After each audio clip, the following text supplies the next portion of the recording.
of the candidates qualified to that of the candidate appeared. Yan. So, yung gagawin lang po natin is identify yung P and Q in 1998. So, ito P, Q, tapos 1998. Ito. So, dito lang tayo magfo-focus. Ito, sa mga figures na yan. Sabi dito, what is the percentage of the candidates? So, this is the candidates. Candidates qualified, so this is qualified, to that of the candidate appeared. So, yung gagawin natin is, i-add natin itong dalawa. 1020 plus 1240 is 2,260. Tama. So that's 2,260.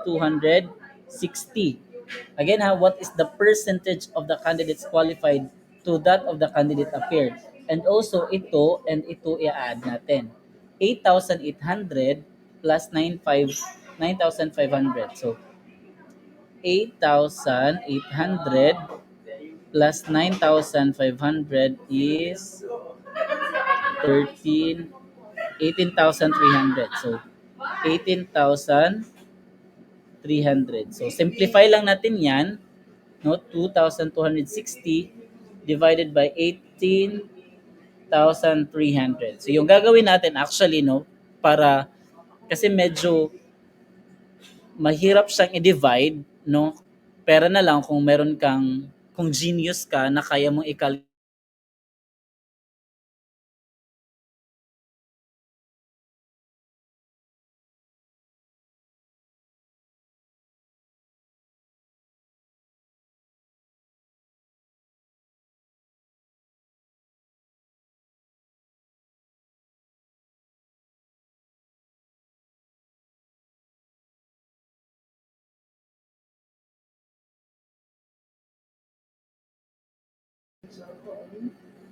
Sige.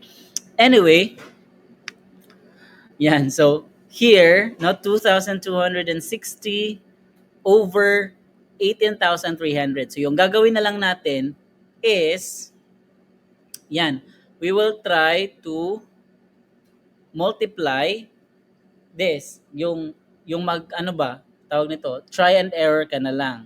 So, kapag sinabing percent, that is over 100. No, pag sinabing percent, that's per 100. No, percent. Cent means 100. So, pag sinabing 10.87, that is 10.87 over 100 pa yan siya. So, pag isinimplify natin, magiging 0.1087 na lang yan. No? So, yung gagawin natin is, magmo-multiply ka na lang, no, try and error. This one, multiply to this one, multiply to this, hanggang sa makakuha tayo ng pinakamalapit dito sa 2,260. No? But remember again, percent siya. Percent meaning, kailangan pa nating i-convert into decimal points. Yan. So, for example, sige, delete ko muna itong mga naisulat ko. Ay, sorry. Wala na. Na-reveal na yung...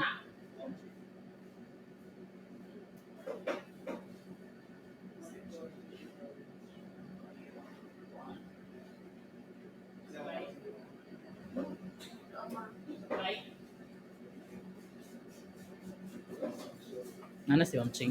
Wala.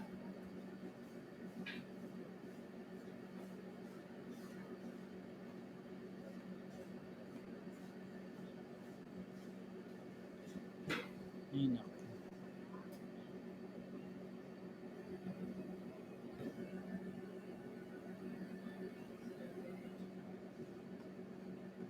So again, 18,300 ito.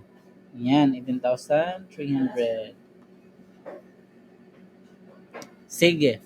So, for example, mag-multiply tayo ng 12.54%. So, 12.54%. Or itong 13.05%. So, yung 13.05%, that is 0.1305. Multiply natin sa 18,300. No? So, 18,000 or 18,300 300. Yan. So, 0, 0. 3 times 5 is 15. Here, 1, 1, 9, 3, and 0. Tapos next is 8 times 5, 40. 4, 8 times 3, that's 24. 10, 0. And then 5, 0, 3, 1, 0. Ayan, so 0, 0, 5, 1, 9 plus 9, 18, carry 1, 8, 3, 2. So, 1, 2, 3 point ito. So, yan, dito yung point. Magbibilang tayo ng 1, 2, 3, 4. Apat pala. 1, 2, 3, 4. So, 2, 3, 8. So, masyadong maliit. No? Masyadong maliit. So, meaning, hindi tamang sagot yung 13.05. So, maybe, mas mababa pa dyan. So, this is 2,388. 2,388. So, dapat kailangan natin yung value na mas lower pa kaysa sa 2,388. So, here, basta try and error lang, no? Or kung isi-simplify natin,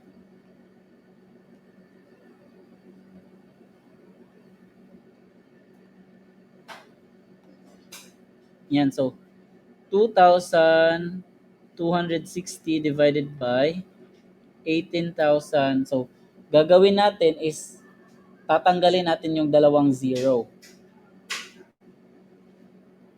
So, ito magiging, sige, 18,300. Yan. So, using calculator, kung merong calculator, sorry pero hindi allowed yung calculator, pero for the sake of for the sake of review,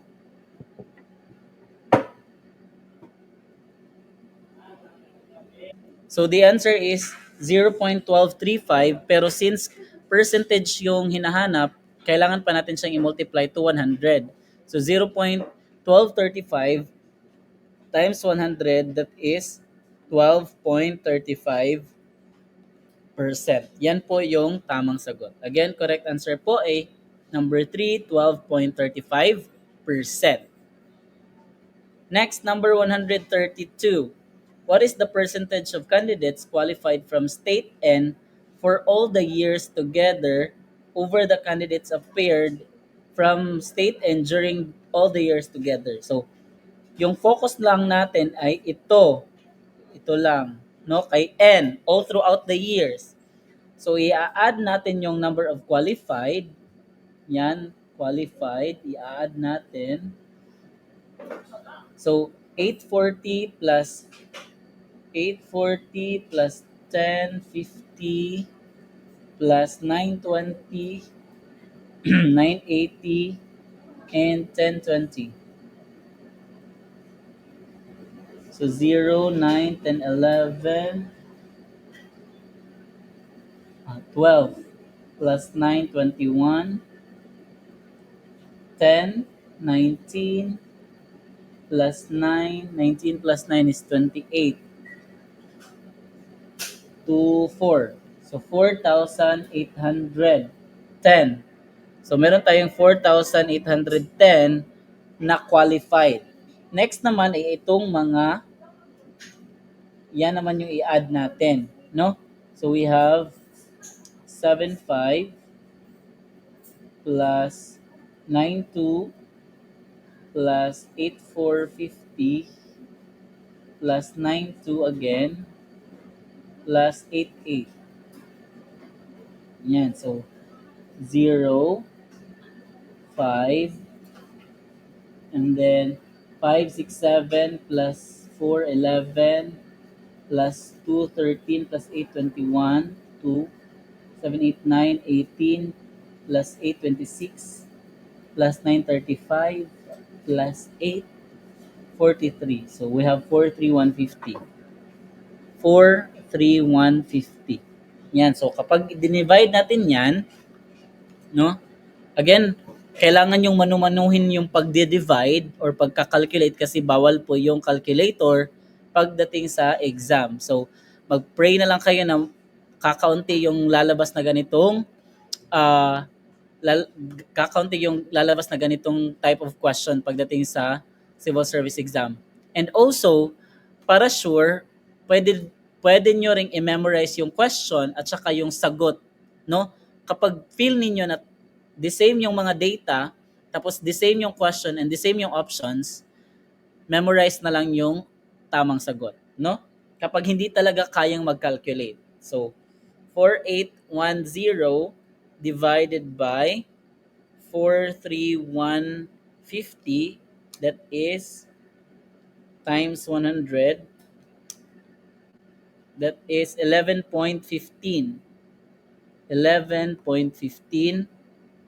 So tamang sagot ay number 4, 11.15%. Yan, no? So ganyan lang po siya, ganyan lang siya ka-easy kapag merong calculator. Pero again, what makes it difficult is the fact na bawal yung calculator pagdating sa exam, no? So kapag bumalik ito, by God's grace, kapag bumalik yung question na ito, the same data, the same yung question, the same yung options, memorize the memorize this, no? Kapag n lahat, no? N lahat 11:15. N lahat 11:15. Yung isa naman kanina, ah PQ 1998, PQ 1998, 1235, PQ 1998, 1235, PQ 1998, 1235, N lahat 11:15, N lahat 11:15. Yan. Ganyan na lang para mas magiging madali yung buhay ninyo, no? Kasi madali lang naman talaga ito. Kaso lang, kapag meron kang calculator. Pero since bawal nga, so yan yung nagpapahirap. Sige. Proceed tayo sa 133. Which of the given years in the number of candidates appeared from state P has maximum percentage of qualified candidates? Ito naman, kailangan nating i-calculate isa-isa. No, again, yung tanong dito, sa aling taon, no, in which given years the number of candidates appeared from state P has maximum percentage of qualified. So yung gagawin lang natin ay kung alin dito yung mas maraming qualified as compared sa yung applied. Yan. So, yung medyo malapit yung data nila. So, focus lang tayo kay state P. So, here lang. Yan. So, yung gagawin natin is ima-minus lang natin sila. No, itong dalawa. Minus, minus, minus, minus, minus. Kung alin yung pinakamalapit, yung difference, siya yung isasagot natin. No? So, for example, 6,400 minus 780.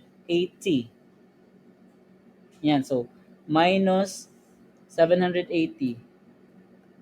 Ilan man yan? 0, 2, 13, 6, 5, 620. So, 1997,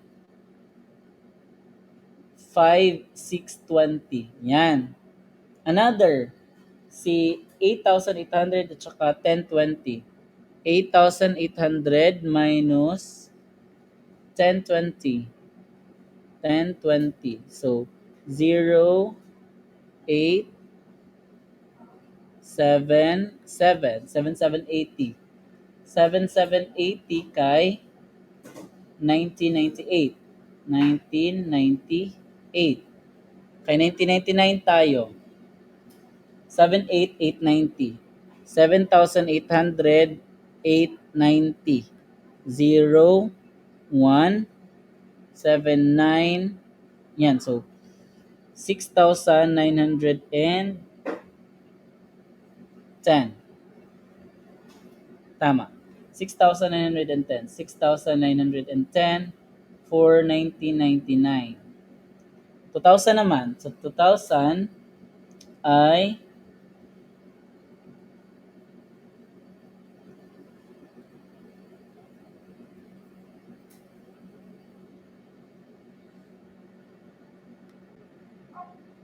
Sige, 2,000. Kay 2,000 is uh,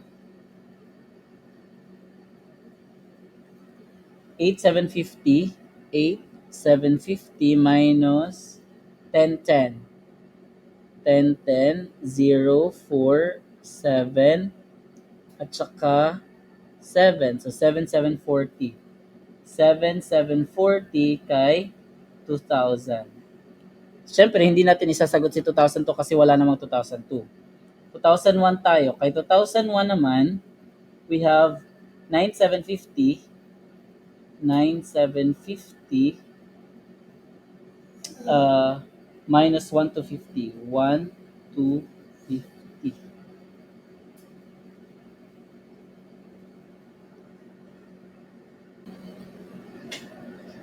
Sige, sorry guys, no? So, hindi pala siya applicable dito yung minus na ima-minus natin or di-determine natin yung difference between the number of qualified to the number of applicants, no? Or yung nag-apply. So, yung gagawin talaga is manu-manuhing i-calculate yung kanilang percent o kaya naman yung kanilang ratio, no? So, let's say 1997, in 1997, ay, ano ba yun?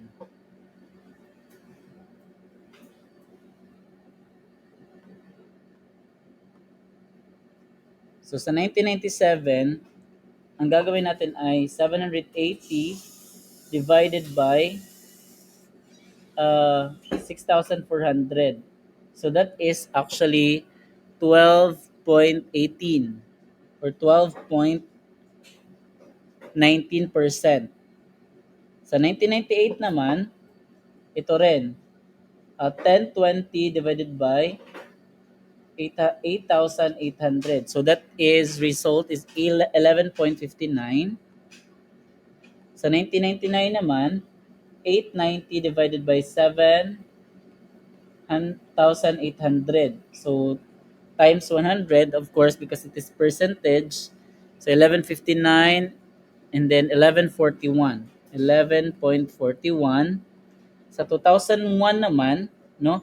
Since wala naman sa option si 2,000, so hindi na natin ilagay. I-X na natin to. 1250 divided by 9,750. The answer actually is 12.82%. So, among the four or among all the years, yung pinakamataas na percentage of qualified candidates ay nasa 2001. Kaya 2001 yung tamang sagot here. So again, kapag hindi na, you can you can try on your own, no? Manumanuhin yung isosolve, pero hindi na kasi siya practical pagdating sa exam, no? Kasi marami ka pang kailangang sagutang ibang question. So hindi pwede na magfo-focus ka lang sa ilang question for how many minutes, no? Masasayang yung oras mo. So you better memorize na lang the answer. So kapag yung tanong is given years or which of the given years the number of candidates appeared from state P has maximum percentage of qualified candidates, pag yan yung tanong, correct answer po ay 2001. That is number 4. Number 134. What is the average candidates who appeared from state Q during the given years? No, kapag average, ano lang siya, i-add mo lang yung number of candidates who appeared ito, no, during the given years.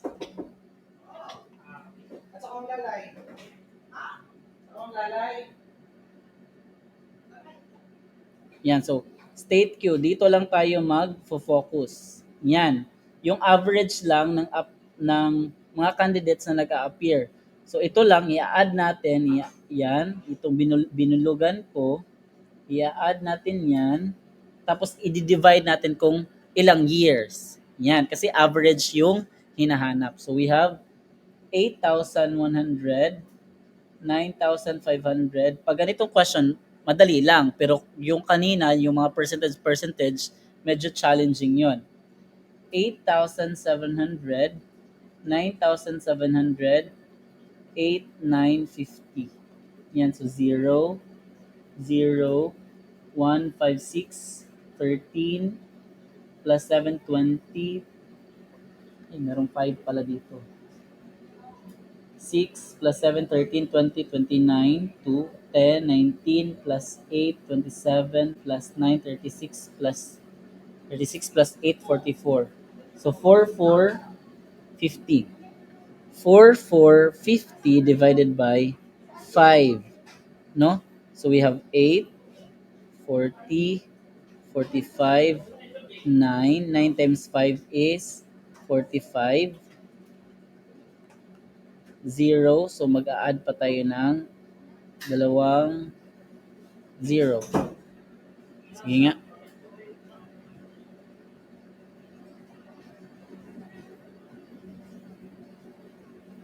4, 450 divided by 5. 890. Tama, 890 yung tamang sagot. Pero bakit walang 890 dito? Appeared from the state queue during the given years. Yan. So actually, correct answer is 890. Bakit naging 8,000 na? Sige. Parang merong wrong sa aking calculation. Okay. 14,950 pala ito. 14,950, sorry. 14,950. Delete ko lang.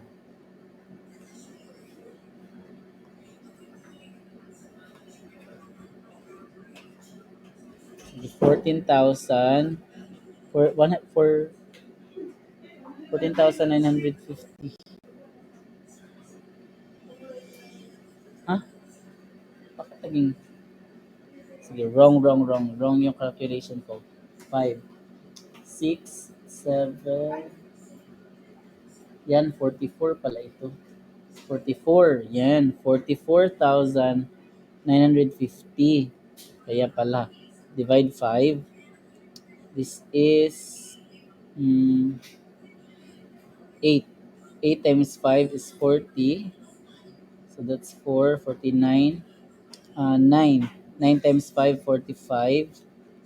45, 9. 9 times 5, 45. 0, meron pang 0. So 8,990. Correct answer is 8,990. Yan, wrong pala yung pag sum ko kanina or pagsulat. Yan yung average na candidates who appeared from state queue during the given years. Yan. Number 135.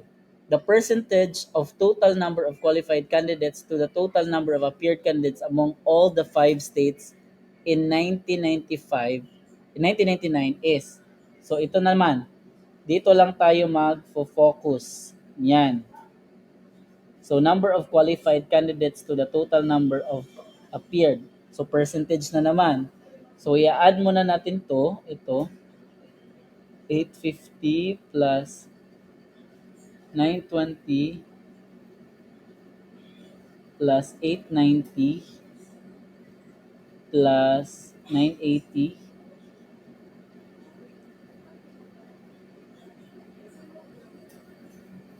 980 plus 1350.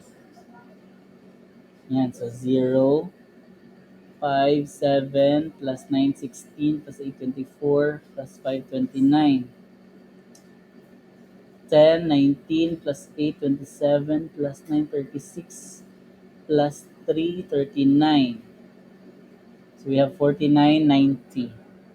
4,990. So 4,990 over, ito naman yung i-add natin. Yan. So we have 7,400 plus 8,450, 7,800, 8,700, and 9,800. So we have 0, 5, 8 plus 8, 16 plus 8, 24 plus 7, 31. 10, 18 plus 7, 25 plus 8, 33 plus 9, 42.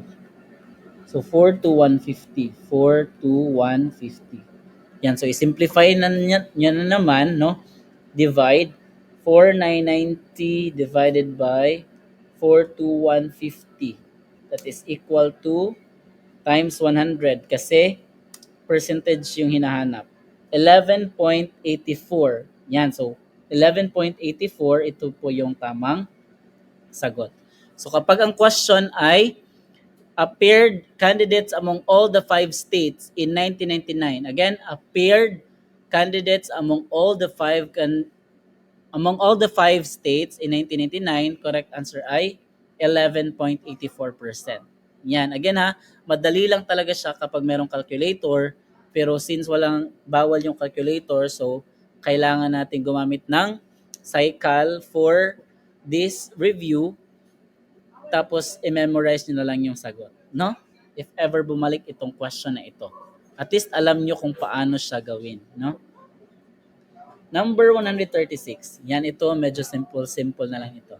Which of the following fractions is greater than 3/4 and less than 5/6? Yan, so para mas ma-identify natin, i-convert muna natin yung fraction into decimal. So 3 divided by 4, yung 3 divided by 4, 3 divided by 4, so 30, this is 7, 28, 2, so 7.5.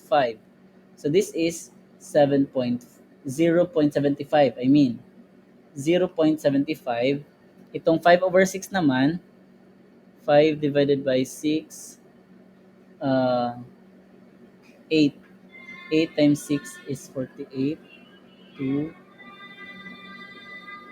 3, 3 times 6, 18, so 0.83. This is 0.83. Yan.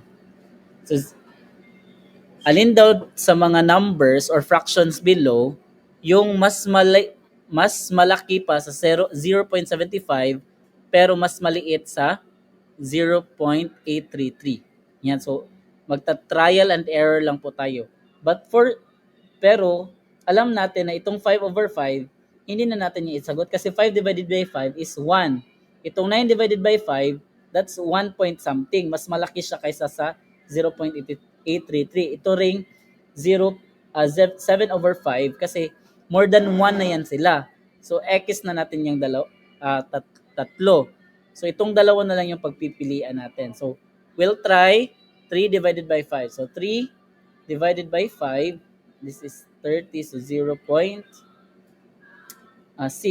6 divided by 5, 6 times 5 I mean is 30, so 0.6. Yung 0.6 ba mas malaki sa 0.75? Hindi. So, hindi po tamang sagot si number 1. How about 4/5? 4 divided by 5. This is 0, sige, 0.8. 8 times 5, 40. So, 0.8. Yung 0.8 ba mas malaki sa 0.75? Yes. Yung 0.8 mas maliit ba sa 0.833? Yes. So, correct answer po ay 4/5. No, kasi dinidetermine lang po natin yung number na mas higher or mas mataas ang value kaysa kay 3/4 pero mas maliit as compared sa 5/6. No? Magta-trial and error lang tayo. 137. Ito naman, multiplication of decimal. So ito, para mas madali siya, kailangan natin siyang i-convert into scientific notation. No?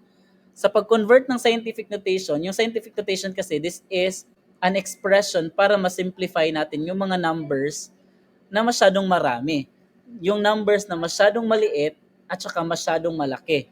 In this case, the given are too small na mga numbers. No? So, kailangan natin siyang i-convert into scientific notations. How to convert in scientific notation? So, we must remember that yung number or yung coefficient, no? Yung coefficient na number, must not be less than 0, must not be less than 1, and not more than 9. So meaning, yung yung number natin ay hindi tataas, or yung coefficient, ano ba yung coefficient? 'Di ba sa expression ng scientific notation meron ganito, for example, 6.48 times 10 to the power of negative 2. Ganyan. So ito, yan yung coefficient. Dapat yung number na ito ay hindi bababa sa 1 at saka hindi tataas sa 9. No? 1 to 9 lang talaga yung pwede. So ito, paano ba to i-convert into scientific notation? Yung gagawin is i-move lang natin siya, no? I-move lang natin yung decimal point papunta doon sa number kung saan pwede na siyang maging greater than 1 or less than 9 or less than 10. Yan. So, ito, i-move natin dito sa uh, right. Yan. So, 1, 2. Yan. So, magiging 4.0 times 10. Always yung times 10 ha, kasi scientific notation. Always yung times 10. Yung coefficient ba natin less than 1? No. Kasi more than 1 na yung 4. Yung 4 ba is more than 10? Hindi rin. So pasok na siya sa ating standard. So 4.0 times 10, sir, paano naman yung exponent? Paano natin i-determine yung exponent? Ito, kapag nag-move ka to the right, negative dapat yan. No? Again, pag nag-move ka to the right, negative dapat. Pag nag-move ka to the left, positive yung exponent. In this case, since nag-move tayo ng decimal point going to the right, so dapat negative yung exponent natin. The question is, ilang beses tayo nag-move? No? Ilang beses ba? 1 and 2. So, magiging 2 siya. No? So, 4.0 times 10 to the power of negative 2. Yan. So, kahit gamitan pa natin yan ng calculator, yan. So, I have here a scientific calculator. 4.0 times 10 to the power of negative 2 is equal to yan, 0.04. Yan. So, ganyan lang po siya, mga ma'am and sir. No? So, how about itong 0.0162? Yan, i-convert natin. Mag-move tayo. 1, 2, yan. So, pwede na. Kasi yung 1.62 is greater than 1 but less than 9. Hindi pwedeng sa 16 natin ilagay yung decimal point. Hindi pwedeng 16.2. Bakit? Hindi siya pwede because again, as per rule, no, dapat yung coefficient natin ay not more than 10. Yung 16 is already more than 10. No, kaya hindi siya pwede. So hanggang 1 lang tayo. So 0 point ay magiging 1.62 tapos times 10 na constant. Tapos ilang beses tayo nag-move? Dalawang beses, no? 1, 2 para mapunta siya sa 1. So 2. In which direction ba tayo nag-move? To the right or to the left? Di ba nag-move tayo to the right? So meaning, this is also negative. Yan. Dito naman tayo sa operations. Operations or, oh no. Sige.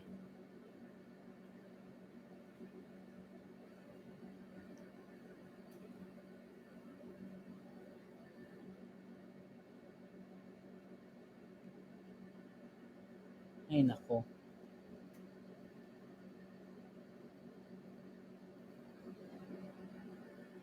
Yan, sa operation naman tayo. Paano naman mag-multiply ng numbers or ng scientific notations?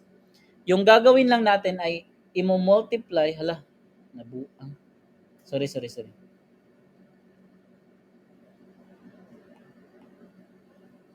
Clear pen markings. Yan.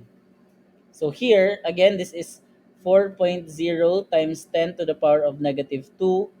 Tapos 1.62 times 10 to the power of negative 2. Yan, sa ruling naman ng multiplication of scientific notations, no? Yung gagawin lang natin ay i-multiply lang natin yung coefficient. So 1.62 times 4.0. Yan. So 4 times 2 is 8. 4 times 6 is 24. 1 times 4 is 4 plus 2, 6. So count tayo ng dalawang numbers, 1, 2, so 64 point, tatlo pala kasi tatlong number yung before decimal point.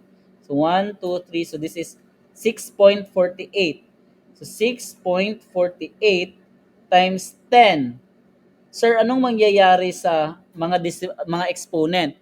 Yung gagawin natin ay i-add natin sila. Again, kapag multiplication, i-add yung exponent.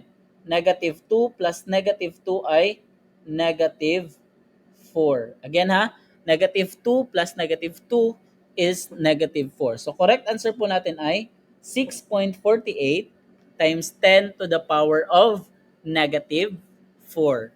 Yan. So again, 6.48 times 10 to the power of negative 4 po yung tamang sagot. Yan. Correct answer is number 1, 6.48 times 10 to the power of negative 4. Dapat exponent yung negative 4. Ito naman, which of the following are in descending order of their value? Yan. So, here, kailangan lang nating try and error. Yan. So, trial and error. Pag sinabing descending order, magsisimula sa pinaka malaking value hanggang sa pinakamaliit, no, descending, pababa yung value. Again ha, pag descending pababa, pag ascending pataas. Yan. So, alin kaya dito sa set of numbers yung pababa yung value? So, mag-try tayo. 1.1 divided by 3. 10 divided by 3, that is 0.3. Yan. So, this is 0.3. Next is 2 divided by 5. 2 divided by 5, that is 0.4. So this is 0.4. Tama ba na mas malaki si 0.3 kaysa kay 0.4? Hindi. So dapat mas malaki yung nauna. So mali na kaagad si number 1. Proceed tayo kay number 2. The same sila ng value. So, mali din si number 2. Si number 3, the same din sila ng first 2. Mali din si number 3. How about si number 4? 2 divided by 5. 2 divided by 5 is 0.4. Yan, 0.4 ito. Next is 3 divided by 5. 3 divided by 5, that's 30, so 0.6.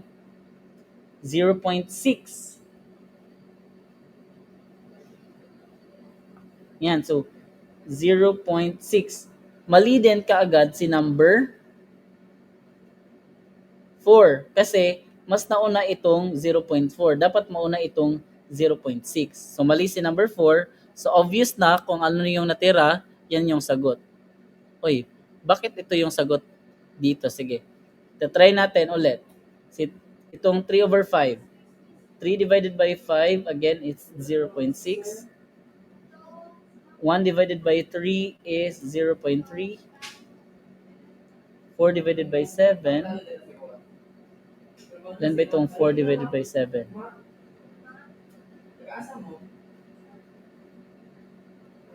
4 divided by 7 is 45.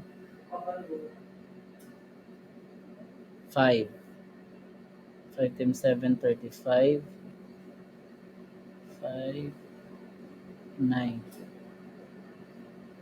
Oh, there is something wrong with the values.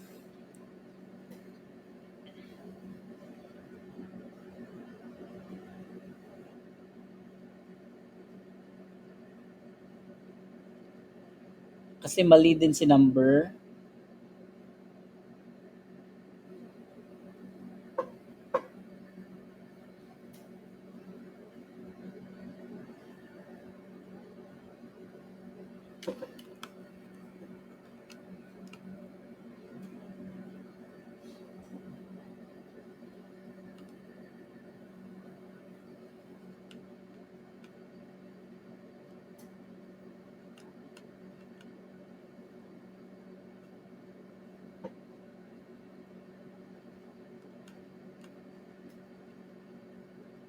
0.5 din.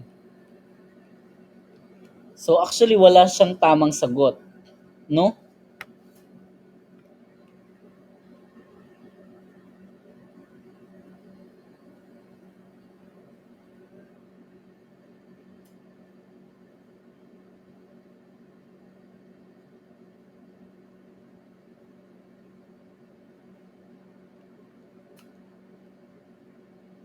0.57.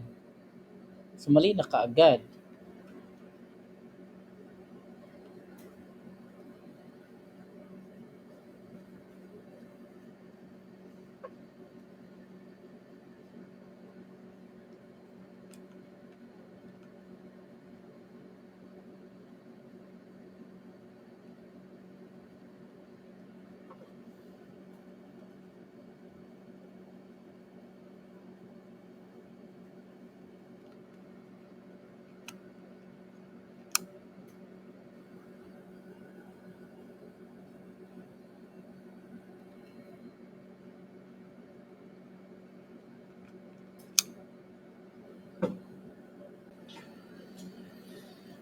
'Sige guys, upon checking here on this upon checking here in this number or in this item, so wala talaga yung tamang sagot. No, again, walang tamang sagot kapag descending order yung hinahanap. Again, pag sinabing descending, magsisimula sa pinakamataas na value hanggang sa pababa ng pababa, no descending. Pag ascending naman is mula sa pinakamaliit hanggang sa pinakamataas na value. So kung descending order, wala po sa option yung tamang sagot. Pero let me give you parang tip na bawal po na wala kayong isagot sa bawat item kasi baka sabihin ninyo ay wala dito yung tamang sagot, sure ako, so hindi ko na lang siya hindi ko na lang sasagutan or i-leave blank ko na lang.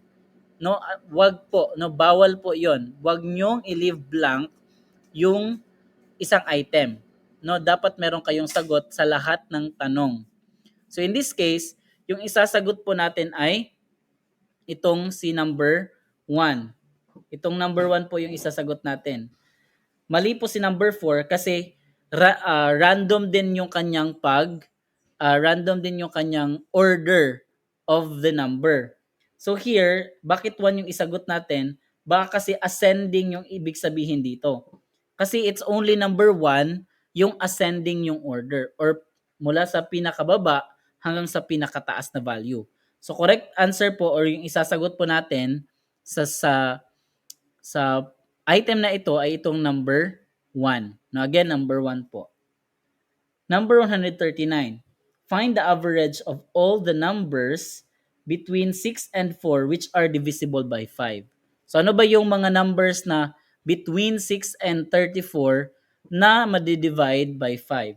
Of course, itong 10, we have 10, 15, 20, 25, and 30.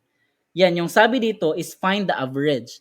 So, 'di ba kapag kukuha tayo ng average, kailangan lang natin silang i-add lahat tapos i-divide kung ilan sila.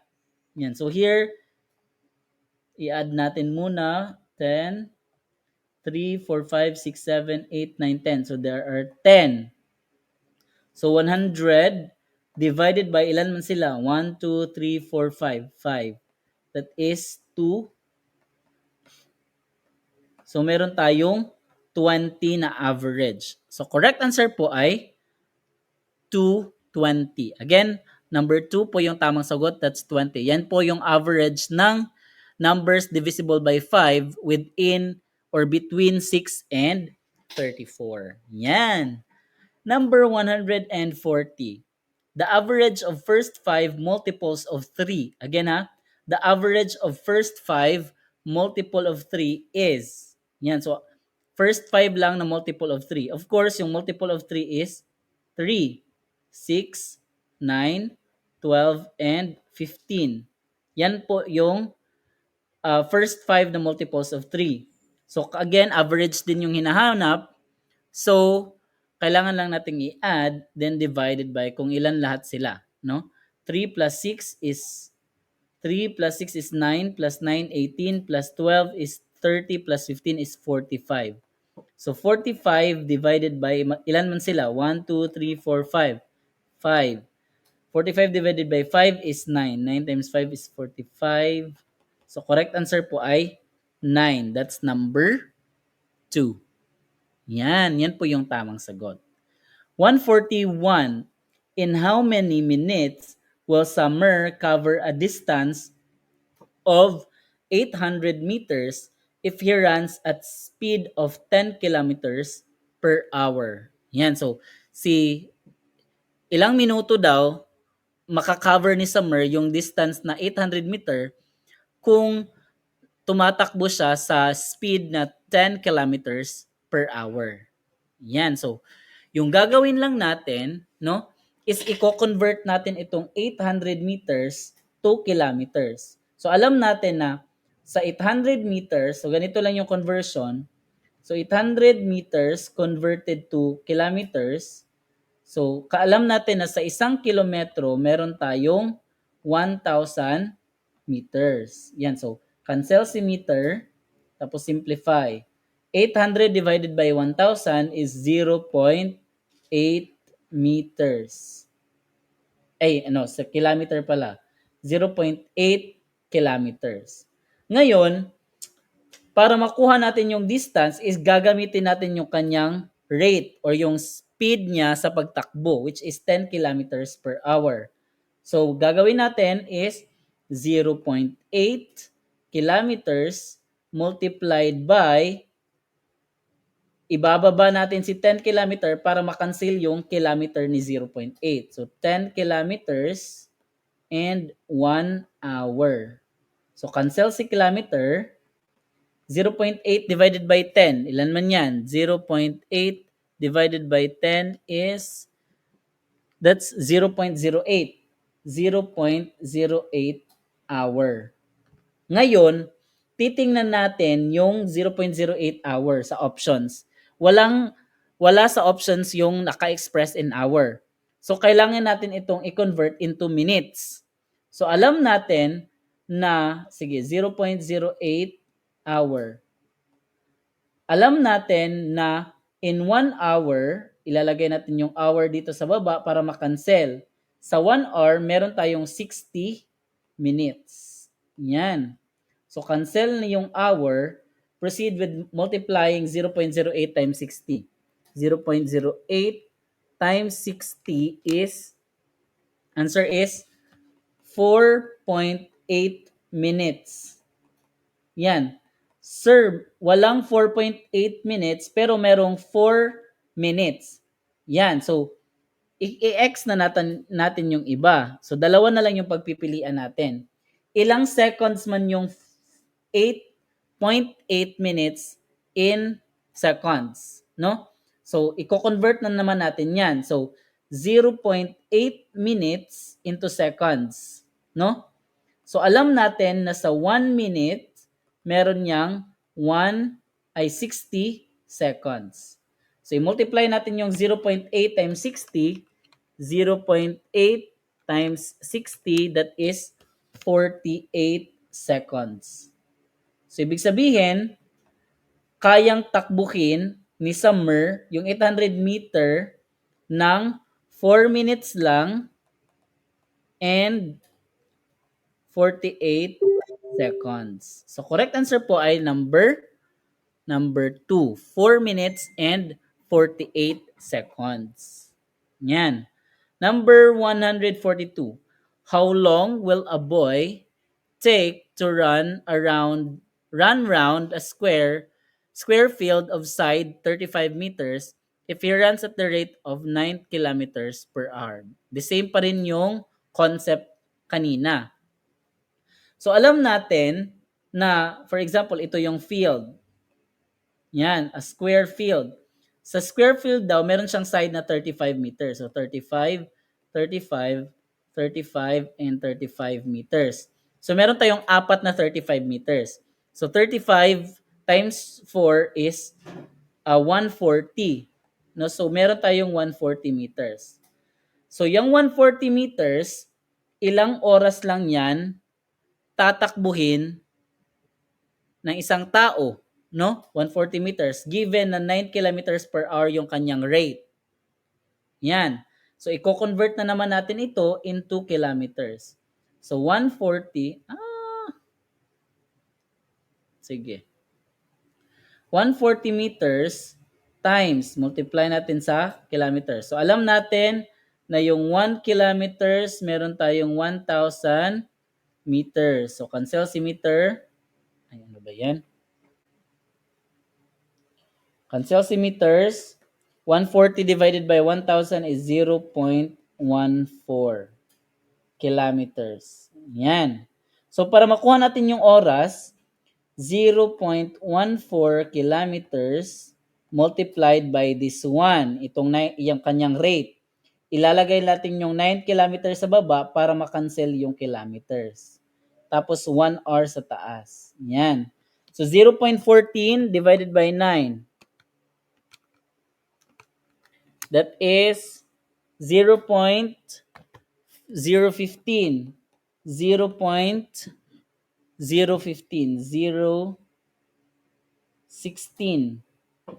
hours. Yan. Pero, yung nakalagay dito is naka-seconds. Walang 0.16 hour in the option. So, i-convert muna natin ito into seconds. So, alam natin na yung 0.016 hour, kapag i-convert natin yan into 1 minute or seconds, in 1 hour, meron tayong 60 minutes. Yan. So, simplify. 0.016 times 60 is 0.96. Cancel itong hour ha. 0.96 minutes. Wala pa ring minutes dito sa option. So, convert na naman natin yan into seconds. Alam natin na for every 1 minute, meron tayong 60 seconds. Yan. So, cancel si minute. Simplify. 0.96 times 60 is 57.6.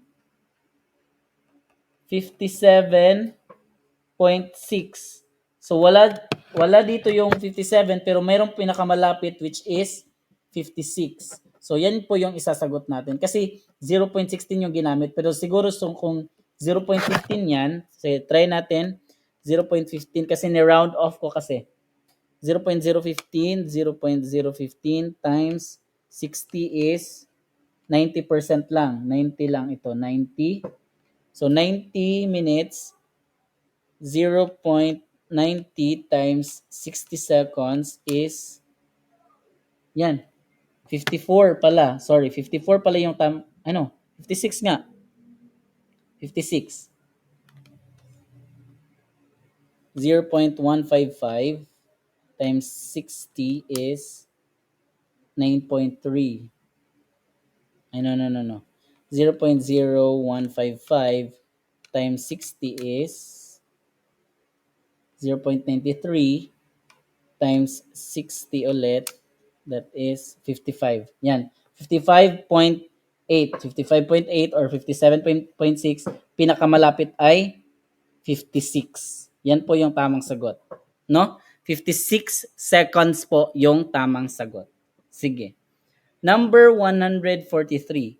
A car is running at a speed of 108 kilometers per hour. What distance will it cover in 50 seconds? Yan. So, sige. Yung 108 kilometers per hour, no, or kmph, i-convert muna natin yan into meters per minute. Yan. So, kung yung 108 kilometers, so 108 kilometers converted to meters, magiging 108,000 ito. 1,000 pa pala. So, magiging 108,000 meters. Yung hours naman is divided by 60 minutes. Or yan, 60 minutes. So yung bagong rate niya is 108,000 divided by 60 minutes is yan. So 1,800 meters per minute. Yan. So itong 15 seconds, i-convert natin to into minutes. So 15 seconds converted to, alam natin na for every 1 second or for every 1 minute, meron tayong 60 second. Cancel yung second, 15 divided by 60, that is 1/4 or 0.25, 0.25. Yan. So this is 0.25 minutes. So para makuha natin yung kanyang distance, no? I-multiply natin itong 0.25 minutes sa ito, no? So 0.25 minutes multiplied by, ilalagay natin yung 1 minute sa baba para makancel yan, and 1,800 meters sa taas. So cancel yung minutes, 0.25 times 1,800 is, correct answer is 450 meters. Yan. So, 450 meters po yung tamang sagot. So, correct answer is number 5, 450 meters. Yan. So, malapit na po tayong matapos. Let's proceed with 144. Two students appeared at an examination. One of them secured 9 marks more than the other, and his marks was 56% of the sum of their marks. The marks obtained by them are. So, ano daw yung score na nakuha nila? So, dito, yung dalawang estudyante, kapag yung isa daw ay 9 more than, or meron siyang 9 points na mas mataas kaysa sa score ng isa. Yan. So, by looking at the options, titingnan lang natin yung number na merong 9 yung difference. So, itong 30 and 39, pasok pa yan. Pwede pa yan. Yung 41 at saka 32. 32, 33, 34, 35, 36, 37, 38, 39, 40, 41, pasok pa din. How about this one? 33, 34, 35, 36, 37, 38, 39, 40, 41, 42, pasok. Yes. How about 40?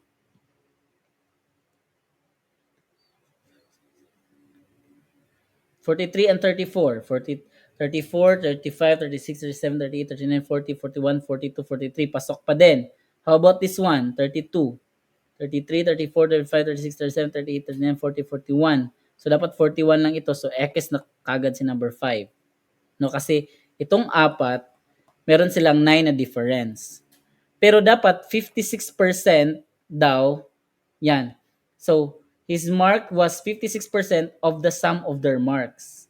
Yan. So, yung gagawin natin, i-add natin sila, tapos, i-multiply by 56%. Sige. 41 plus 32 is, ilan man yan? 73. What is 56% of 73? Times 0.56. Yan.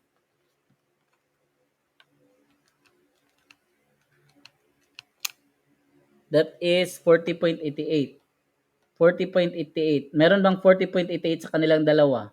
Wala. So, X na kagad itong number 2. Next, 42 plus 33. 42 plus 33 is 75. So, we have 75. 75 times 0.56. That is 42. Meron bang 42 sa kanilang dalawa? Yes, meron. So, ibig sabihin, ito yung tamang sagot. Number 3. So, correct answer po ay number 3. 42 and 33. No? Kasi yung 42 is 56% yan ng sum of the two numbers, which is 42 and 33. Again, correct answer is number 3. Number 145. What percentage of numbers from 1 to 70 have 1 or 9 in the units digit? Yan. So, bibilangin lang natin kung ilan yung digits na mayroong 1 at saka 9 sa numbers from 1 to 70. No? So, of course, we will start by 1. So, 1, 11, 21, 31, 41, 51, 61. Yan. Yan lang hanggang dyan lang. Kasi hindi na tayo pwedeng mag-71 kasi dapat hanggang 70 lang. Next is merong 9. So 9, 19, 29, 39, 49, 59, and 69. So ilan sila lahat? 1, 2, 3, 4, 5, 6, 7, 8, 9, 10, 11, 12, 13, 14. So there are 14. 14 yung number of numbers na merong 1 at saka merong 9. Pero yung tanong is yung percentage. Yung 14, ilang percent man yan sa 70? So, kailangan i-divide pa natin yan sa 70. So, 14 divided by 70. That is 140, 0.2. 2 times 70 is 140. So, that is 0.20 times 100 is 20%. So, hanapin lang natin yung 20%. Sa option, yan yung tamang sagot. Correct answer po ay number 3, 20%. Yan.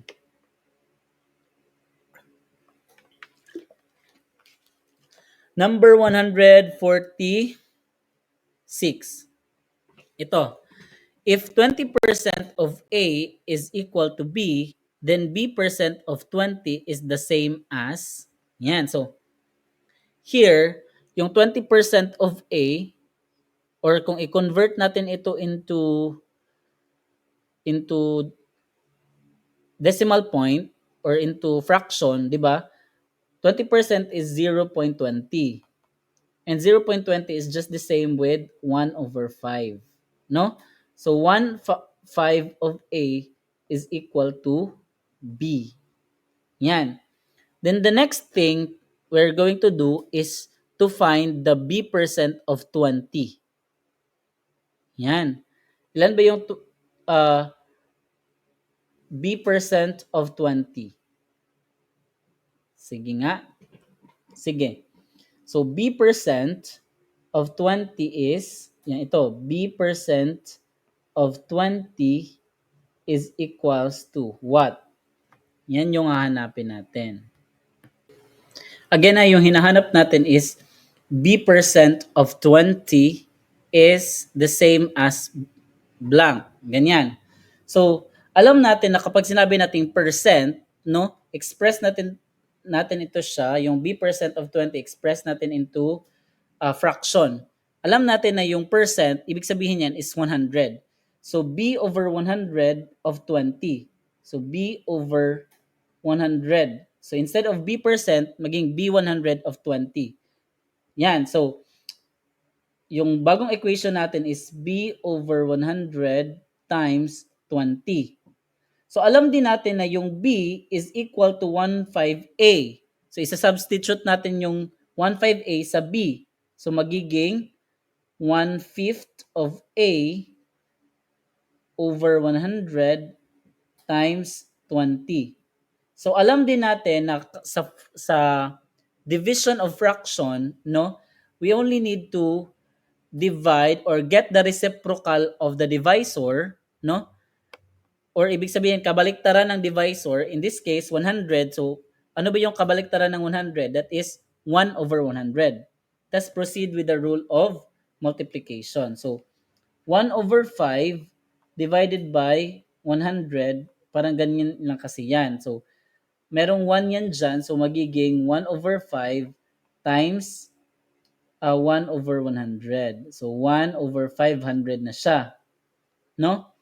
Times 20. So, this is equal to 1 over 1A over 500 times 20. Yan. So, 20A multiply simplify natin, 20A over 500. So, kung i-convert natin ito into lowest term, magiging, ano na yan, 20 divided by 500, that is 1 over 25. No? 1 over 25 or 1 over 25A or equal to 4% of A. No? Kasi yung 1 over 25, 1 over 25 of A, no, kapag convert natin yan into decimal point, that is equal to 0.04. Yan, 0.04 or 4% of A. Yan yung tamang sagot. So, correct answer po ay number. Bakit ayaw na niyang mag-next?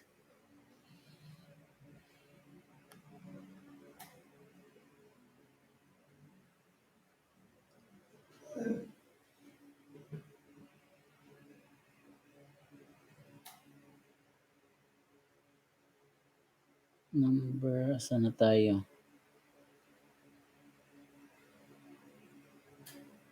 Ay.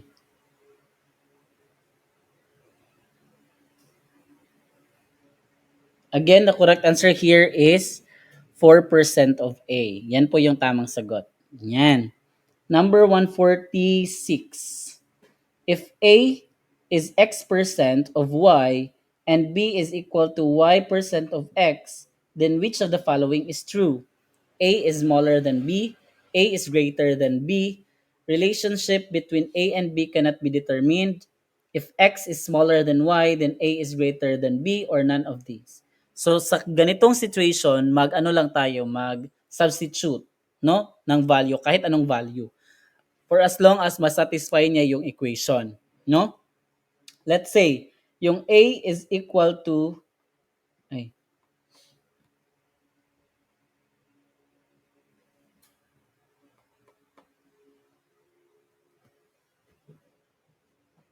hindi pa naman siya. Bakit ayaw na niyang sumulat?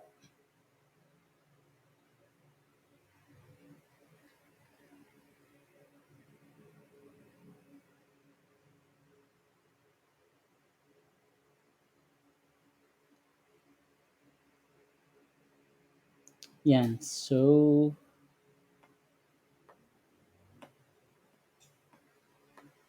lagay natin. Let's say A is equal to 50. Yan. So, X also is equal to 50 and Y is equal to 100 para ma-satisfy yung equation, di ba? If A is 50, let's say ito ano lang natin, satisfy lang natin yung equation. Substitute natin, 50 is equal to, ilan yung X? 50% of 100. So, ilan ba yung 50% of 100? Of course, that is 50. So, correct pa yun yung ating, yung ating equation. So, B is equal to Y percent of X. So, B is, let's say B is also, ilan ba yung Y?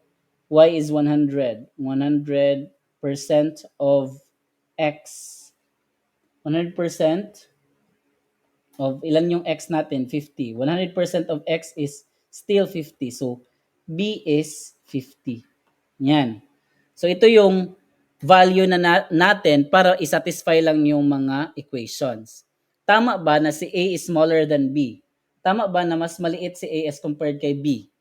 Of course, no. So, mali yan. Number 2, A is greater than B. Tama rin ba na mas malaki yung value ni A kaysa kay B? Hindi rin kasi parehas lang po sila ng value. X natin ito. Number 3, relationship between A and B cannot be determined. No. Kasi nga na-determine natin yung kanilang relationship. They are just the same. So mali din itong number 3. If X is smaller than Y, yan sabi dito, if X is smaller than Y, then A is greater than B. Hindi rin. Kasi nga, if X is, in this case, yung X is smaller than Y. no?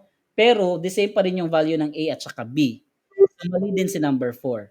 Correct answer is none of these. No, again, none of these po yung tamang sagot.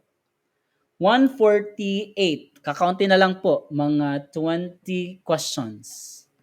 In an election between two candidates, one got 55% of the total valid votes, 20% of the votes were invalid.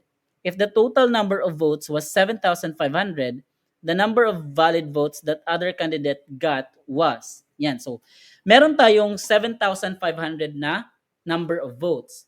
Pero 20% doon, 20% sa 7,500 is invalid. Yan. So, gagawin natin is kukunin muna natin yung 20% of 7,500. So, ilan ba yung 20% ng 7,500? So, that is 0.20 times 7,500. 0, 10.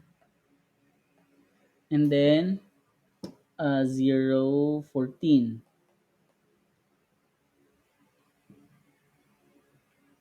So, that is 1,500.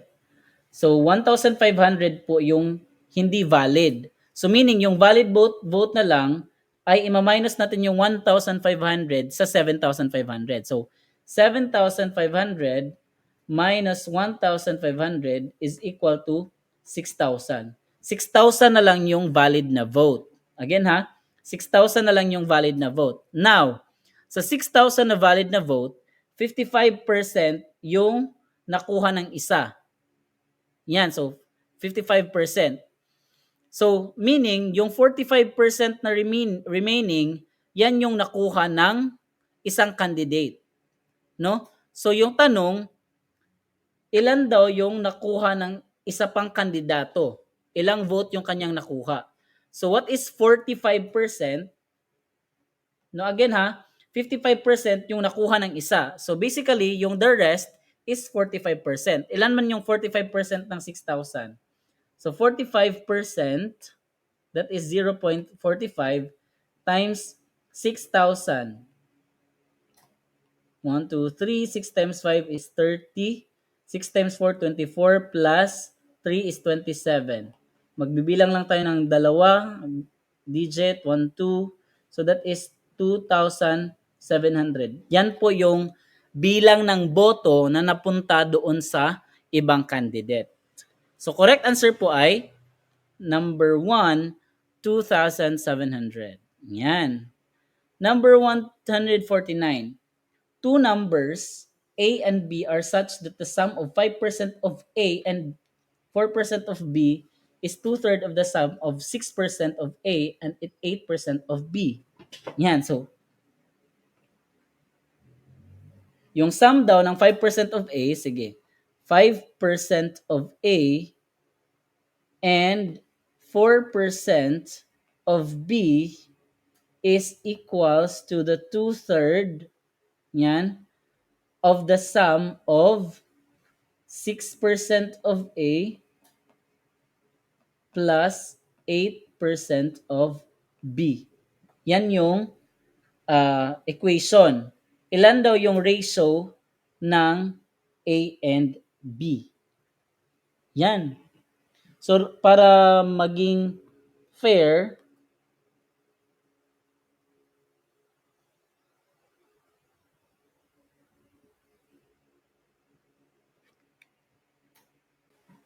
sige, para di tayo malito, tatanggalin lang natin yung percent.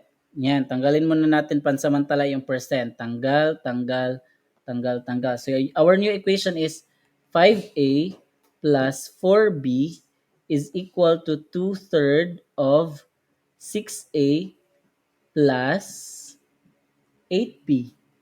Yan. So, para mawala yung 2/3, no? Multiply natin both side by, sige. Simplify muna natin. 5A plus 4B is equal to 2 times 6 divided by 3. That's 12 4. 4a plus 2 times 8 is 16 divided by 3. That is something bungkig. Ano yan? 2 times 8 is 16. 5.3. Or, sige.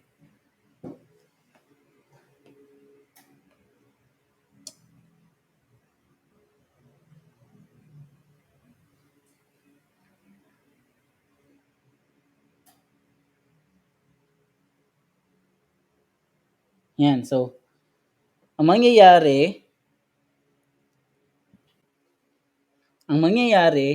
no, is i-multiply natin both sides by 3. Yan. So, ay, nanabuang. Sige, balikan na lang natin. Here. Okay.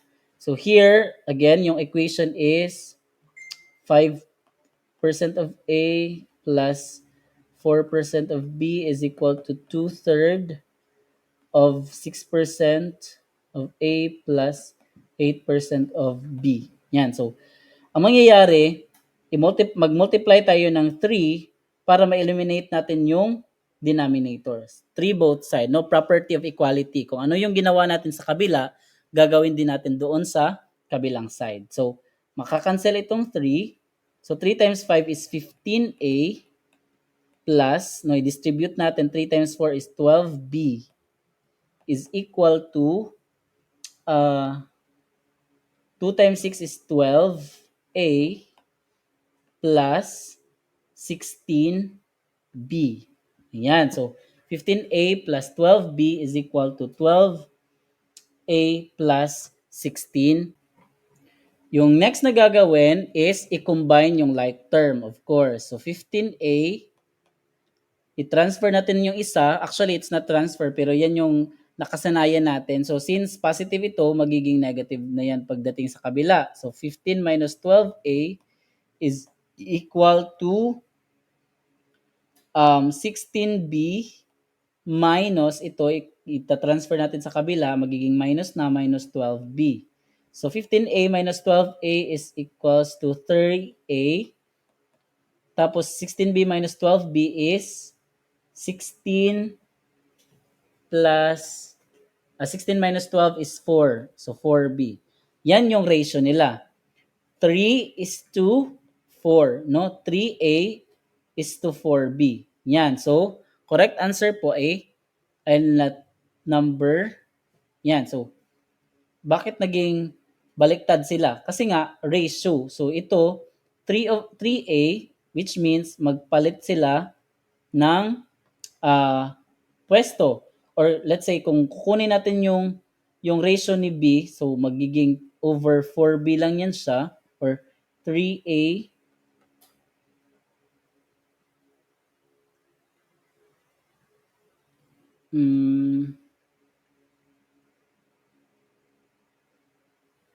3A over 4B. Yan, so magiging no. Yan, so kung gusto nating A na lang yung matira, so we have to divide both side by 3. So A is equal to 4/3 of B. Yan, or kaya naman vice versa. So basically, A over B is equal to 4 over 3. Yan, so yan yung ratio nila, or this one, no? That's number 4. Number 150. In a certain school, 20% of students are below 8 years of age. The number of students above 8 years of age is 2/3 of the number of students of 8 years of age, which is 48. What is the total number of students in the school? So, magtatali tayo, no? Below 8 is equal to 20%. No, 20% of the total. And then,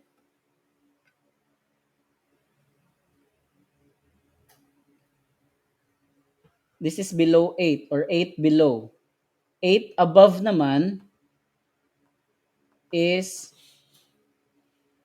2/3 of 48. Kasi yan yung 8 ang age.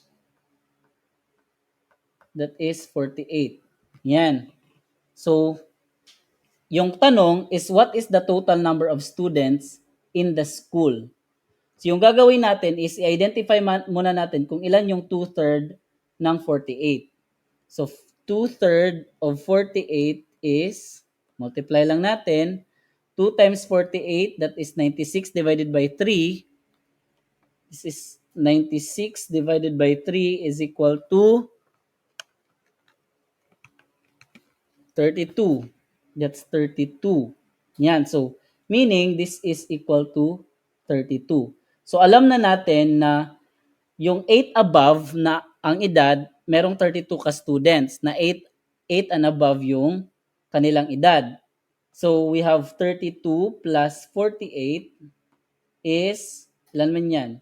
6 plus, 10 and 80. So, yung 80 is 80% of what number? Kasi yung dalawa, 80%. Kasi the rest is 20%. Yan yung 8 below.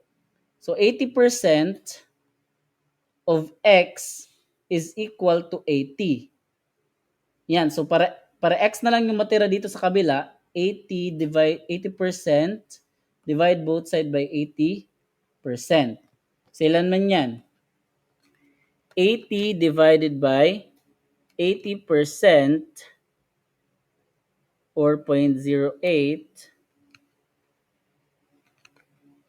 is equal to 100. So, meron tayong 100 na students doon sa paaralan or sa school na yon, no? Again ha, 20% or 20 of the students are below 8 years old, tapos 32 are 8 years above, and then meron tayong 48 na 8 years old ang edad. So 151 tayo. Again, correct answer is 100. Number 151. Ito, general information. Read each question carefully and choose the best answer from the given choices.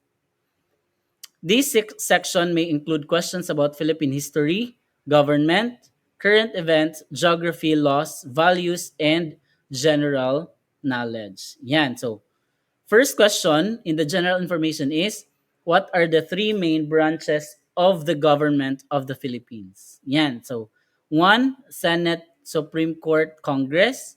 2, presidential, unicameral parliamentary, bicameral parliamentary. 3, legislative, executive, judicial. 4, the legislative, the Senate, the Supreme Court. And 5 is COA, COMELEC, and CSC. Yan. So, according, yan, dito sa ating Philippine Constitution, no, meron tayong tatlong branches of the Philippine government. Meron tayong legislative branch. Yan yung branch kung saan yung mga elected officials dito ay sila yung gumagawa ng batas. No, again sila yung gumagawa ng batas. Yung legislative body naman ay composed ng dalawang body, yung or house, upper house and the lower house, or the upper chamber and the lower chamber. Yung upper chamber, yan yung mga senators. Yung senators composed of 24 senators. Yung Congress naman, they are composed of not more than 250 as stipulated in the Philippine Constitution. No, sila yung gumagawa ng batas. Sa executive department naman, no, dito nabibilong yung president, vice president at saka yung mga cabinet members na inappoint ng president. No, again, executive department. And lastly ay itong judicial body or judicial branch. Ito naman ay composed of mga Supreme Court and other courts in the Philippines. Dito meron tayong inappoint na isang Chief Justice and 14 Associate Justices. Yan. So, correct answer po ay legislative, executive, and judicial. No? L-E-G. J. Yan, legislative, executive, and judicial. Yan, ito po yung tatlong branches of government. Number 152. The Supreme Court is composed of a Chief Justice and how many Associate Justices? Yan, kakasabi ko lang kanina, no? 1, 12, 2, 13, 3, 14, 4, 15, 5, 20. Actually, nandito yan sa ating, makikita yan sa ating Philippine Constitution, 1987 Philippine Constitution, Article 8, which is the Judicial Department, nasa Section 4.1. Sabi dito, the Supreme Court shall be composed of a Chief Justice and 14 Associate Justices. Justices. So, correct answer po ay number 314. Number 153, malapit na po tayo. The Commander-in-Chief of all Armed Forces of the Philippines is. So, sino daw yung Commander-in-Chief o yung pinakamataas na ranggo sa mga kasundaluhan? Is it 1, Air Force Commander, 2, the President of the Philippines, 3, Chief Justice, 4, AFP Chief Lieutenant General, 5, President Marcos. Yan.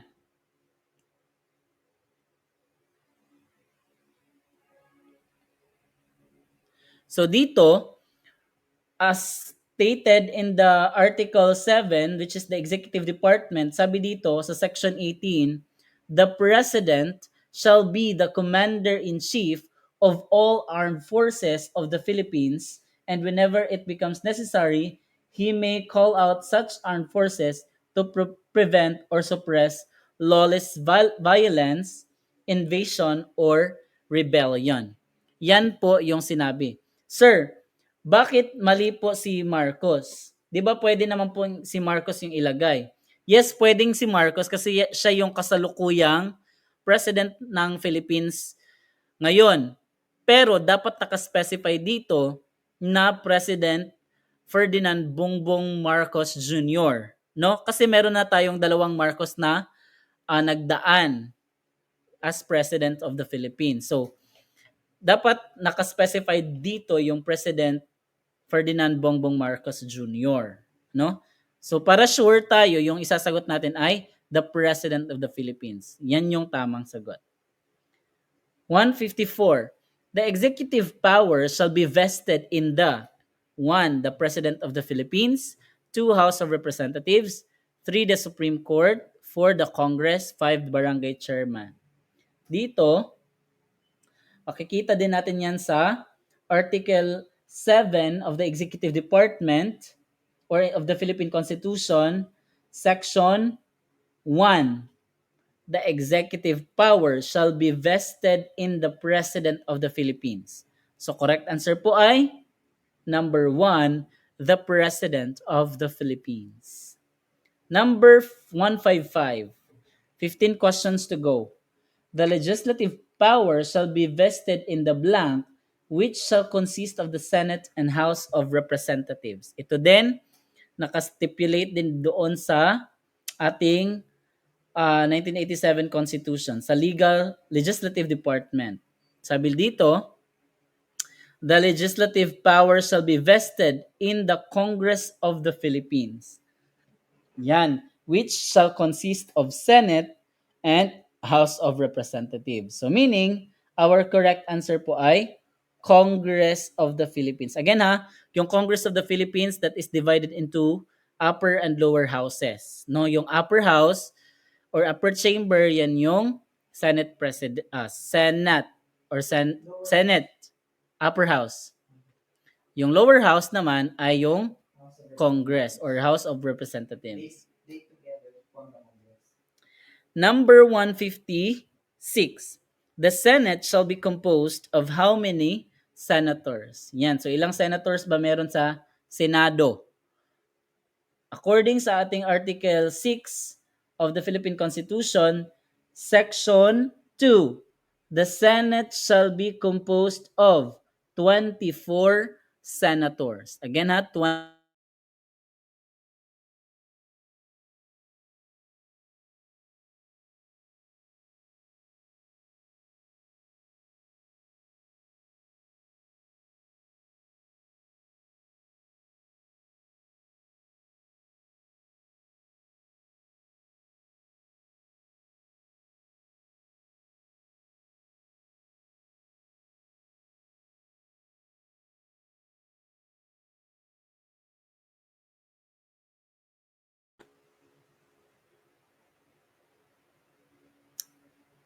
Again, the Senate shall be composed of 24 senators.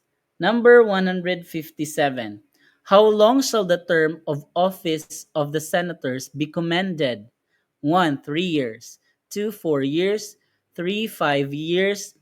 4. 6 years. And 5. Depends on the situation. Yan. Article 6 na naman tayo ng Legislative Department. Section 4. The term of office of the senators shall be 6 years and shall be commenced unless otherwise provided by law at noon on the 30th day of June next following their election. Yan. So, ilang taon? That is 6 years. No, 6 years pong manunungkulan sa isang termino yung mga senators natin. Number 158. The term of office pala. The term of office of the President and Vice President of the Philippines shall be up to how many years? Yan. So, according na naman dito sa Article 7 ng Executive Department, sabi dito, the President and Vice President shall be elected by direct vote of the people for a term of 6 years. Yan. So, 6 years po yung kanilang termino ng panunungkulan. No? So, correct answer is 6 years. Number 159. The members of the House of Representatives shall be elected for a term of. So, ilang years lang per term yung mga House of Representatives. So, yung mga congressman natin or congressmen and congresswomen. According dito sa Legislative Department, Section 7 or Article 6, Section 7, the members of the House of Representatives shall be elected for a term of 3 years. Yan, 3 years lang po silang manunungkulan per term.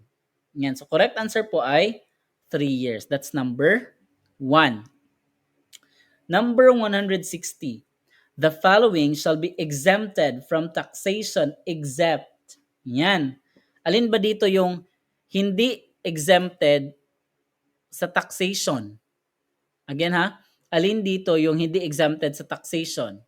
Is it 1, lands and buildings, 2, churches and buildings, 3, charitable institutions, 4, non-profit cemeteries, 5, none of the above? Ibig sabihin, alin dito yung binubuwisan? Yan, so hindi natin pwedeng isagot yung number 4 ng mga non-profit o yung public cemeteries. No? Yung mga public cemeteries, wala po silang mga buwis. Hindi po sila pinapatawan ng buwis. Exempted po sila. Yung charitable institutions din ay exempted din sa taxation. Including yung mga churches or mga simbahan o kaya naman ay kumbiyento, they are also exempted from the tax. Correct answer po ay yung mga lands and buildings. Yan. Kaya nga, every time may ipapatayo ng mga building and may mga land, kung if you own a land, no, every year, yung land ay binubuwisan. Yung building naman, kapag nagpapatayo ka, nag-ask ng permit, no? Nire-require yung building permit. Now, that is a form of taxation. Yan. So number 161, 10 questions to go. The Congress, by a vote of blank of both houses in joint session, assembled, voting separately, shall have the sole power to declare a state of war. So ilan yung required na boto para makapag-declare ng war ang Congress? Is it 1, 2/3, 2, 1/2, 3, 3/4, 4, minority, 5, majority? So, sabi dito sa tawag nito. Yan. Sabi dito sa Philippine Constitution natin, the Congress by a vote of 2/3, yan, both houses in joint session assembled, voting separately, shall have the sole power to declare the existence of a state of war. So, correct answer po ay number 1, 2/3. Now again, 2/3 po siya. Number 162. It states that no person shall be deprived of liberty, life, liberty, or property without due process of law, nor any person be denied the equal protection of the laws. Is it 1. Article 6, 2. Bill of Rights, 3. Republic Act, 4. Court Order, or 5. Suffrage?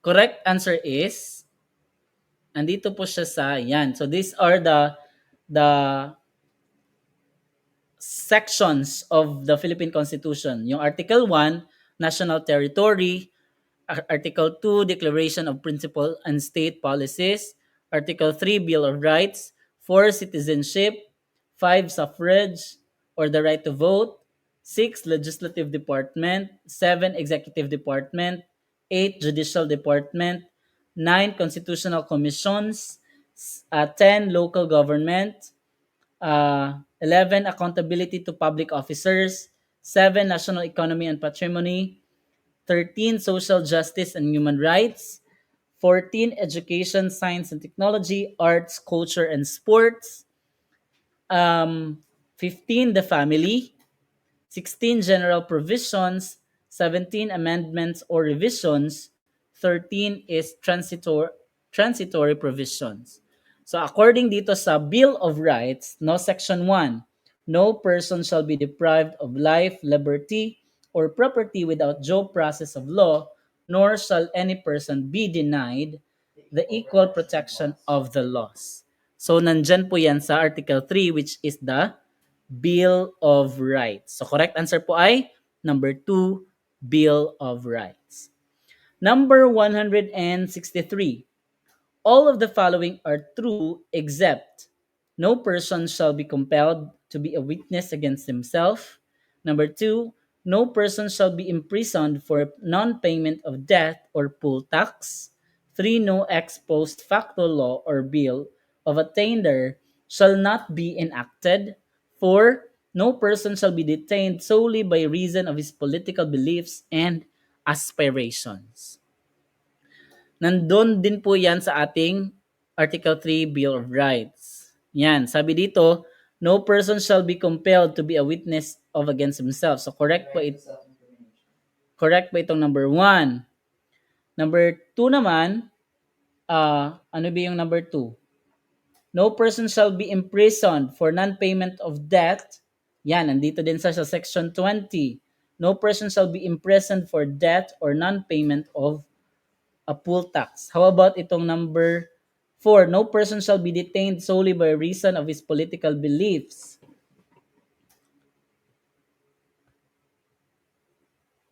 Yan, no person shall be detained solely by reason of his political beliefs and aspiration. So, hindi rin po sagot si number 4. How about number 3? Sabi dito, no ex post facto law or bill of attainder shall be enacted. Ang sabi kasi dito, shall not be enacted yung number 3, which is shall be enacted lang, no? So correct answer is number 3. Wala po siya or hindi po not, kundi be enacted lang, no? No ex post facto law or bill of attainder shall be enacted. Kasi pag nilagyan pa natin ng not, mag-grammatically incorrect na siya.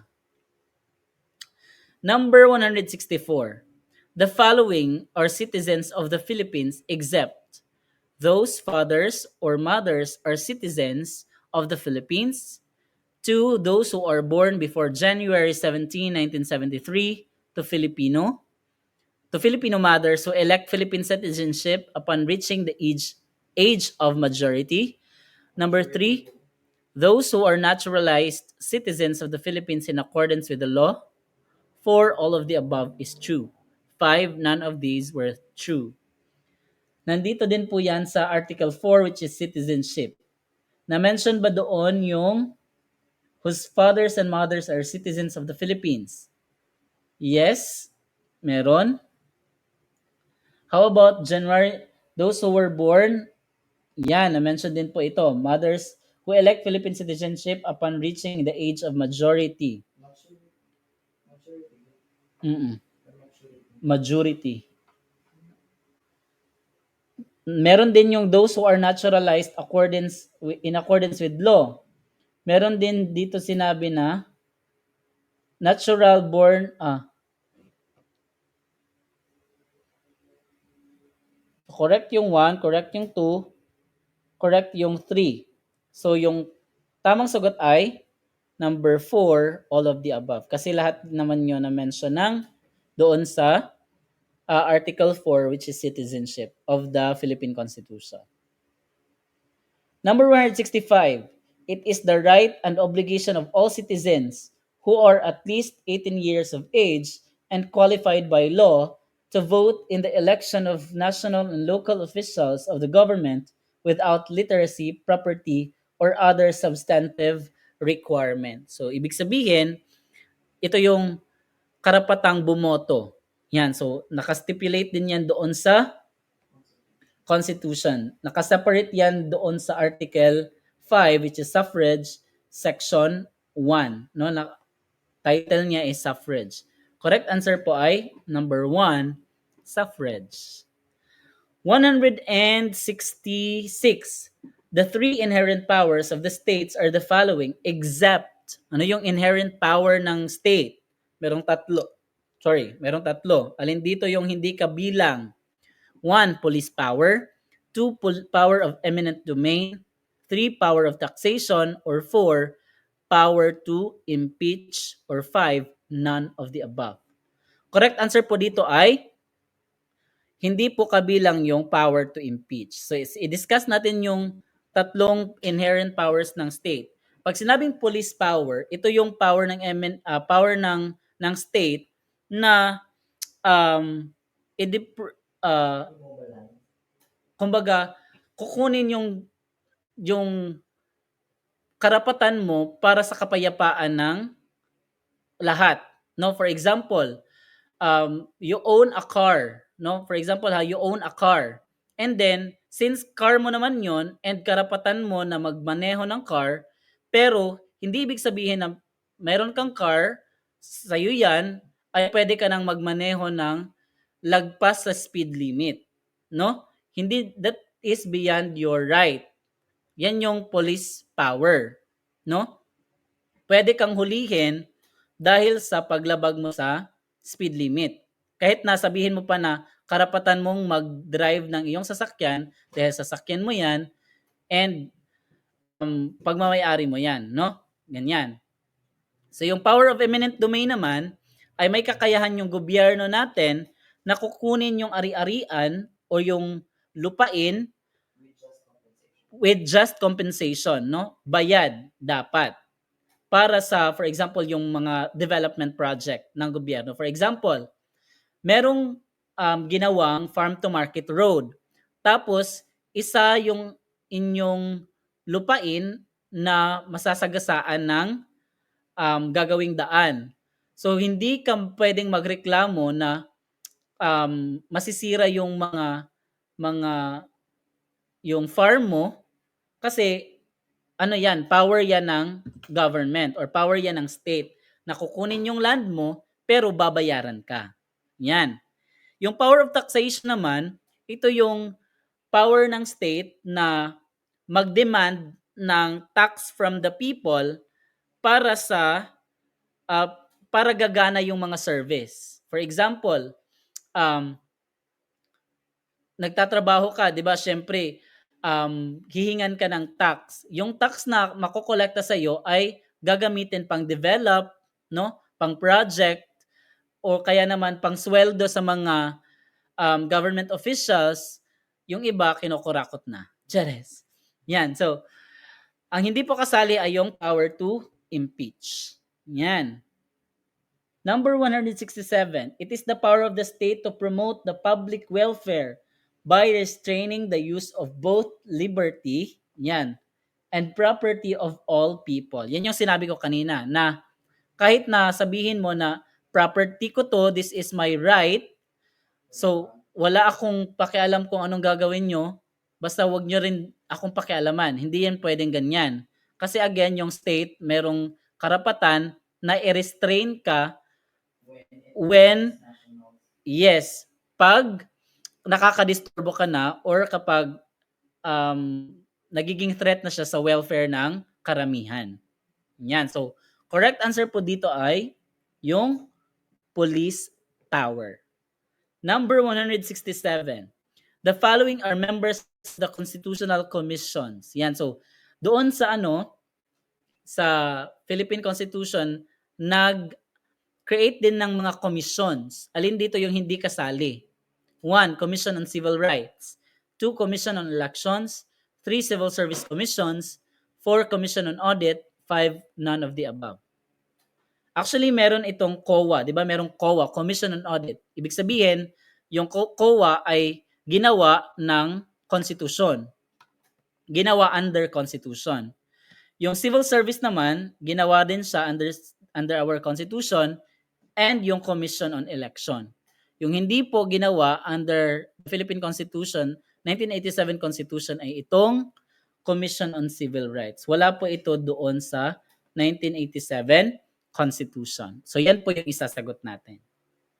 Number 169, dalawang questions na lang.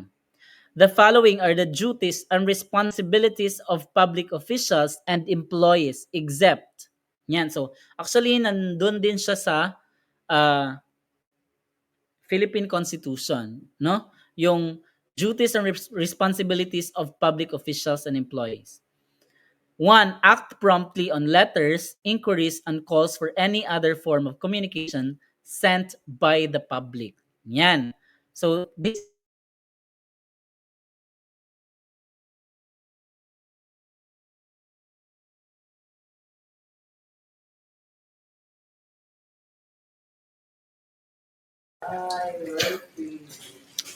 Okay.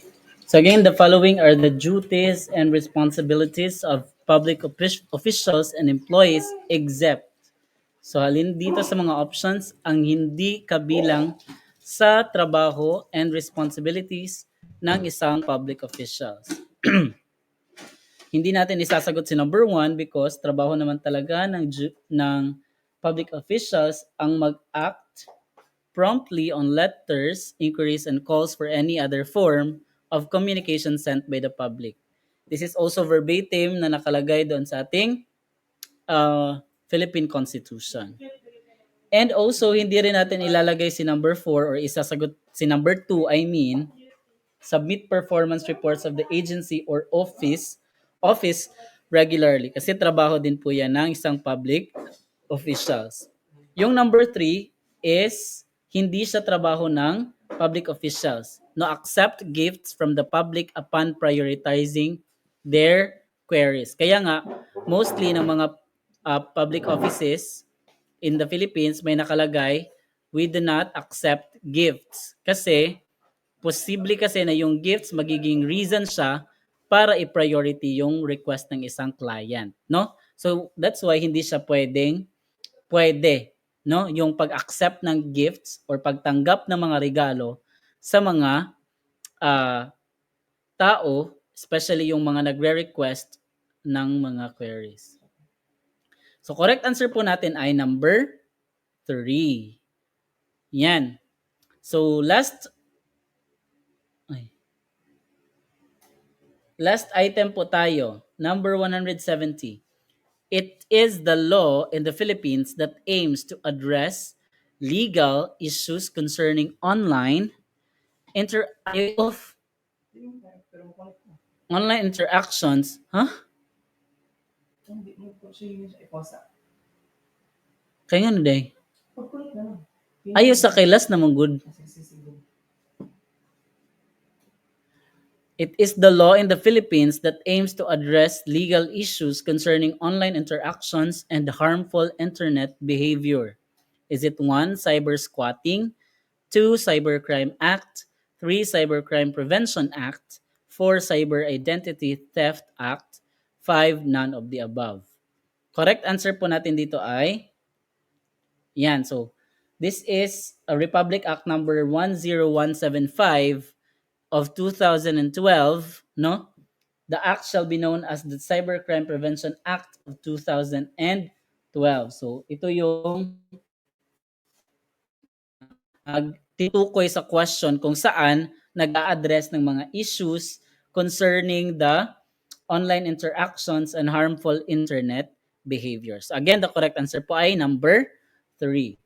And that ends our rationalization, the part 2 of the rationalization in your mock test 1 in preparation for the civil service exam. I hope na marami kayong natutunan sa ating pagtatalakayan, and wishing you all the best and praying for you to pass and hopefully by God's grace top the civil service exam. That's it. Thank you so much and God bless everyone.